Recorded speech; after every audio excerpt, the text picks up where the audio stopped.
Kiruthika madam நல்ல ஒரு script work பண்ணியிருக்காப்ல, சூப்பராக இருக்குது அந்த மேடம். ஓகே கண்மணி மாதிரி இருக்கும். ரொம்ப கேவலமாக நடிச்சிருக்காங்க, காரி துப்புற மாதிரி நடிச்சிருக்காங்க. அப்படியே உட்காந்து பால் கறந்துக்கிறாப்புல ஈழி ஈழி வழ வழ கோழ கோழன்னு. ஜெயம் ரவிக்கும் கதாநாயகிக்கும் கல்யாணம் பண்ணி வைப்பீங்கன்னு பார்த்தாக்கா வினய்க்கும் இன்னொரு ஆணுக்கும் கல்யாணம் பண்ணி உள்ள வச்சிட்டு இருக்காங்க. சூப்பரா இருக்குங்க, நல்லா இருக்கு. நித்யா மேனன் ஜெயம் ரவி பார்க்க அழகா இருக்காங்க, ரொம்ப நல்லா இருக்கு. அது நீங்க படம் பாருங்க, ஓகே கண்மணி மாதிரி இருக்கும் பார்க்க. எனக்கு ரொம்ப பிடிச்சிருக்கு படம், one time watchable. First half ஒரு மாதிரி இருக்கும், செகண்ட் ஹாஃப் ஃபேமிலி பார்க்கணும். பார்க்கலாம். இல்லை அப்படிலாம் எனக்கு ஃபீல் ஆகல, எனக்கு பிடிச்சிருந்தது ரொம்ப. பாட்டு ஏஆர் ரஹ்மான் வேற லெவல் தான், சொல்லவே தேவையில்ல, எல்லா பாட்டும் சூப்பராக இருக்கு. படம் ரொம்ப ரொம்ப நல்லா இருக்கு, ரொம்ப என்கேஜிங்காக இருக்கு. ஜெயம் ரவியோட கம்பேக், எல்லாரோட ஆக்டிங்குமே சூப்பராக இருக்கு. நீங்கள் எல்லாருமே கண்டிப்பாக பார்க்க வேண்டிய ஒரு படம்.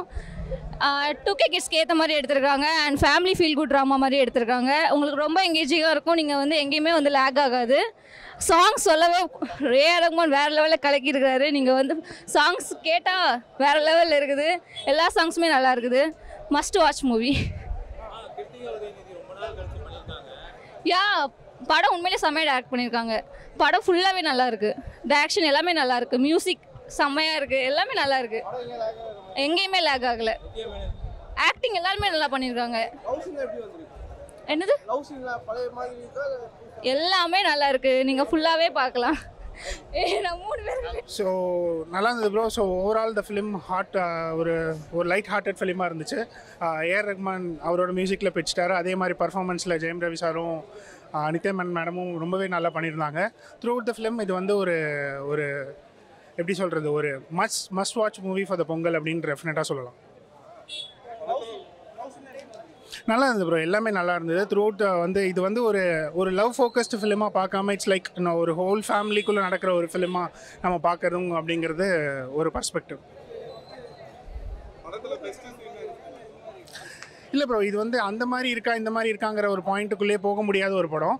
ஸோ வந்து இதை நீங்கள் த்ரூ அவுட் ஒரு என்ன மூவியோ அந்த மாதிரி ஐ மீன் ஸ்டோரி பேஸ்டு ஒரு மூவியாக நீங்கள் பார்க்கணும் அப்படிங்கிறது தான் பெட்டர். பெஸ்ட்டு சீன் வந்து எல்லா சீனுமே நல்லா இருந்துச்சு, எனக்கு எல்லாமே பிடிச்சிருந்துச்சு.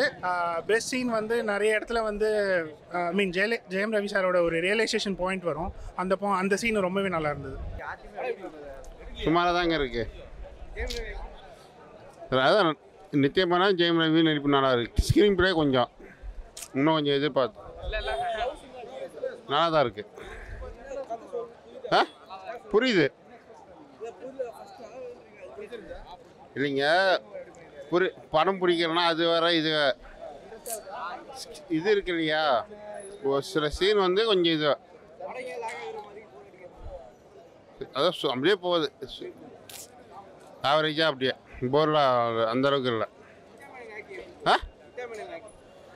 என்னது நல்லா தான் இருக்குது. ஜெயம் ரவி தான் அதான் சொல்கிறேன், ஃபஸ்ட்டே சொன்னேன், 2 பேர் ஆக்டிங் நல்லா தான் இருக்குது. ஸ்க்ரீன் பிளே மட்டும் கொஞ்சம் நல்லா தான் இருக்குது.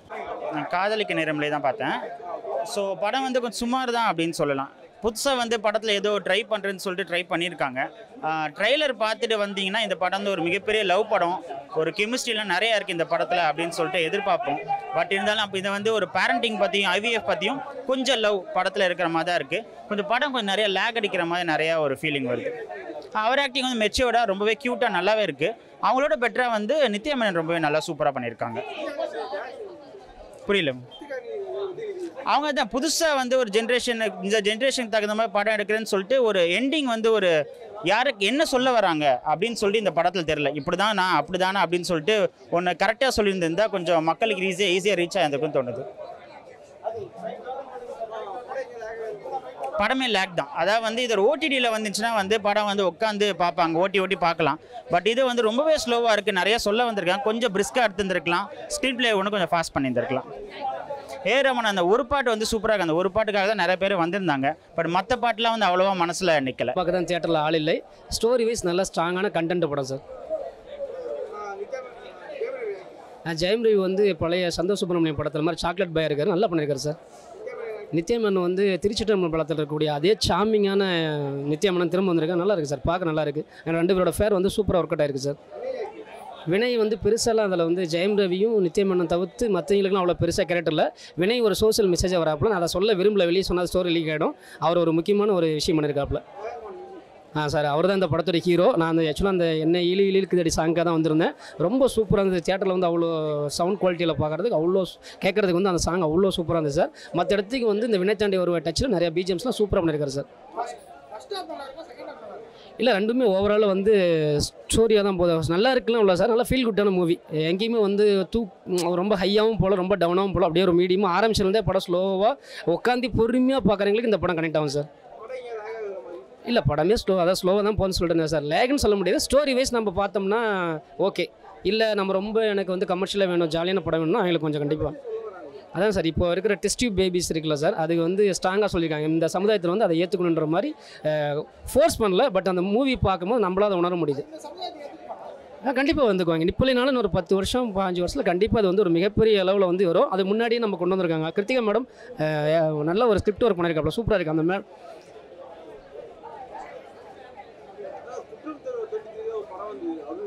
ஆமாம். இல்லை இது வந்து அது வந்து பயங்கர வந்து ஃபைட் எல்லாம் இருக்கும். நல்ல ஒரு கமர்ஷியலான படம். இது வந்து நல்ல ஒரு ஃபீல் குட்டான மூவி. ஸோ இதுக்கு சம்மந்தம் கிடையாது. இது ஒரு தனி types of movie. Story wise ரொம்ப காதலிக்க நேரம் இல்லை. காதலிக்க நேரம் இல்லை.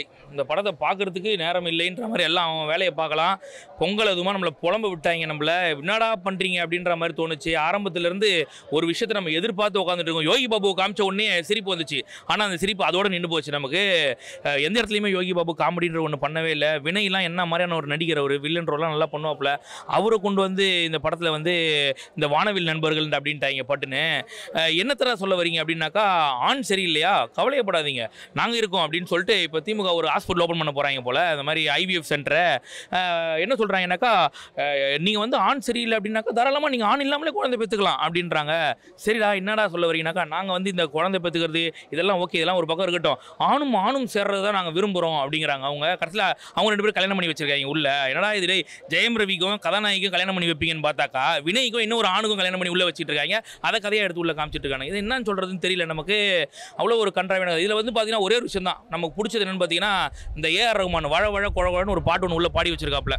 அது ஓரளவுக்கு பரவாயில்ல. ஆனால் அதுலேயும் என்ன பண்ணிட்டாங்கன்னாக்கா, கடைசியில் திவாகர் மாதிரி ஆட விட்டாங்க ஏஆர் ரகுமானை. அந்த மனுஷன் என்ன மாதிரி நம்ம மனுஷன், அந்த மனுஷன் போய் உள்ள இப்படி ஆட விட்டீங்களாடான்ற மாதிரி தோணுச்சு. இந்த மாதிரி பூரா பேர் மார்க்கெட்டிங் காலி பண்ணி வச்சிருக்காங்க. Vinay market close. ஜெயம் ரவி நமக்கு தெரியும், நமக்கு அவர் நடிச்சாலே என்னன்னு சொல்லிட்டு பிரதர் படத்தில் வாங்கின அடி அந்த மாதிரி இந்த படம் பார்க்கும்போது தெரிஞ்சு போச்சு நமக்கு. இப்போ ஏஆர் ரகுமானே க்ளோஸ் பண்ணி விட்டாங்க. கடைசியில் வந்து அனிருத் மாதிரி அவர் ஏதோ ஒன்று பண்ணுறேன்னு சொல்லிட்டு பண்ணிட்டு அப்படியே உட்காந்து பால் கறந்துனுங்கிறாப்புல. ஈழி வழ குழன்னு. நான் இதில் ரொம்ப மோசமான படம். அந்த அளவுக்கு கிரிஞ்சாக எடுத்து வச்சுருக்காங்க ஒரு படத்தை. இது வந்து பொங்கல் ட்ரெஸ்ஸுக்கு ஓடுற படமே கிடையாது. திரும்ப சொல்கிறது, சாதாரண நாளில் விட்டாலே அட்டர் ஃப்ளாப் ஆகிற படம் இது. இந்த படத்தை வந்து நேரத்தை வீணடிக்காதீங்கன்னு சொல்லுவோம். ரொம்ப மோசமான படம். ஏன்னா கான்செப்ட் வைஸும் வீக்கு. ஒரே ஒரு விஷயம் தான், இந்த படத்தில் ஜெயம் ரவியோட ஸ்பாமை தான் கதாநாயகி வைக்கிறாங்கன்றது நமக்கு தெரியும். இது ஏதோ ஒரு இடத்துல சொல்லி ஏதோ ஒரு டெம்ட் ஆகும் பரவாயில்லன்னு பார்த்தா கடைசி வரைக்கும் சொல்லாமலே முடிப்பாங்கன்னா அப்போ எவ்வளோ கேவலமான கதைன்னு பார்த்துக்கோங்க. அந்தளவுக்கு மோசமான படம் இது. நன்றி. ரொம்ப கேவலமாக நடிச்சிருக்காங்க. காரி துப்புற மாதிரி நடிச்சிருக்காங்க. படம் சொல்லணும் அப்படின்னா ஓஹோ ஆகோ அப்படியா இப்படியாலாம் பாராட்டவும் முடியாது. அதே நேரத்தில் வந்துட்டு ரொம்ப மோசமாக இருக்குடா, பார்க்கவே முடியலடா அப்படின்னு சொல்ல முடியல. ரொம்ப நீட்டாக ஃப்ளோவாக போகிற மாதிரி இருக்குது. ஒரு 1 டைம் பார்க்கலாம் கண்டிப்பாக. ஏன்டா கதைக்காண்டியே பார்க்கணும். இந்த கதை எடுத்ததுக்காகவே உண்மையிலே அந்த மேம் பாராட்டணும். அவ்வளோ ஒரு போல்ட்னஸ் வேணும்னு நான் நினைக்கிறேன். ஏன் அப்படின்னா கல்யாணமே ஆகாமல் குழந்தை பிறந்து அவங்க லைஃப் எந்த அளவுக்கு மாறுங்கிறத ஒரு விஷயம் பண்ணியிருக்காங்க. ஐவிஎஃப் டெஸ்ட் டியூப் பேபியோட அந்த ஒரு விஷயமா இருக்கட்டும், குழந்தை வேணுமா வேண்டாமாங்கிற ஒரு கன்ஃபியூஷனாக இருக்கட்டும், இந்த மாதிரி நிறையா விஷயங்கள் வந்து சொல்கிறதுக்கே பயப்படுற இந்த காலத்தில் வந்து இவ்வளோ தைரியமாக படம் எடுத்ததுக்கே பெரிய பாராட்டு தான் பண்ணோம். ஏன் அப்படின்னா அந்த கல்யாணம் பண்ணுறதால அக்செப்ட் பண்ணிக்கிட்ட விதமாக இருக்கட்டும், அவங்க ஒரு குழந்தையை தத்தெடுத்து வளர்க்குற விதமாக இருக்கட்டும், இதெல்லாம் சூப்பராக இருந்தது. ஸோ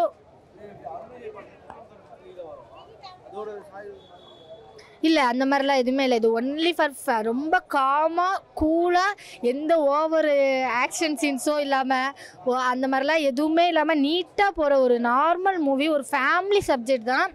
இதில் நீங்கள் நினைக்கிற மாதிரி அப்படியா இப்படியா ஃபைட் சீன்லாம் மாசாக இருக்கும் அந்த மாதிரிலாம் எதுவுமே இருக்காது. ஸ்டார்ட்அப்லேருந்து எண்டிங் வரைக்கும் ஃபன்னாக ஃபேமிலியாக ஜாலியாக என்ஜாய் பண்ணுற மாதிரி இருக்கும். நிறைய இடத்துல காமெடி மட்டும் மிஸ் ஆன மாதிரி எனக்குள்ள ஒரு ஃபீலாக இருந்தது. அதுதான் எனக்கு வந்து ஹீரோயினியை தாண்டி காமெடிஸ் நிறைய இடத்துல மிஸ் ஆன மாதிரி ஒரு ஃபீலாக இருக்குது. ஏன்னா ஃபஸ்ட் ஹாஃபில் கொஞ்சம் காமெடி இந்த மாதிரி இருந்தது, செகண்ட் ஹாஃப்லலாம் கொஞ்சம் அங்கங்கே பேருக்குன்ற மாதிரி. மற்றபடி காமெடியை தாண்டி கதை நல்லா இருந்தது. இந்த படத்தோட மிகப்பெரிய ப்ளஸ்ன்னு சொல்லணும்னா ஏஆர் ரகுமான் சாரோட மியூசிக் தான் சூப்பராக இருந்தது. ஏன் அப்படின்னா நிறைய இடத்துல ஸ்லோவாக போகும்போது என்னடா இது ஸ்லோவாக இருக்கே அப்படின்னு நம்ம நினைக்கிற டைமில் அந்த மியூசிக் மட்டும்தான் தூக்கி கொடுத்துச்சு. இந்த படத்தோட ப்ளஸ்ன்னு சொல்லணும்னா கதை சொல்லலாம். உண்மையிலே அதை தைரியமாக எடுக்கிறதுக்கு ஒரு பெரிய விஷயம் வேணும். அது மைனஸ்ன்னு சொல்லணும்னா நிறைய இடங்களில் ரொம்ப ஸ்லோவாக கொண்டுட்டு போன மாதிரி இருந்தது. அந்த இடத்துலலாம் வேறு ஏதாவது பீட் பண்ணியிருக்கலாம் அப்படிங்கிற மாதிரி தோணுச்சு. ஓவராலாக ஒன் டைம் வாட்சபிள், கண்டிப்பாக பார்க்கலாம். ஃபேமிலியோட கண்டிப்பாக ஒரு அதுவும் கேர்ள்ஸு இம்பார்ட்டனாக இப்போ பார்க்கணும்னு நான் நினைக்கிறேன்.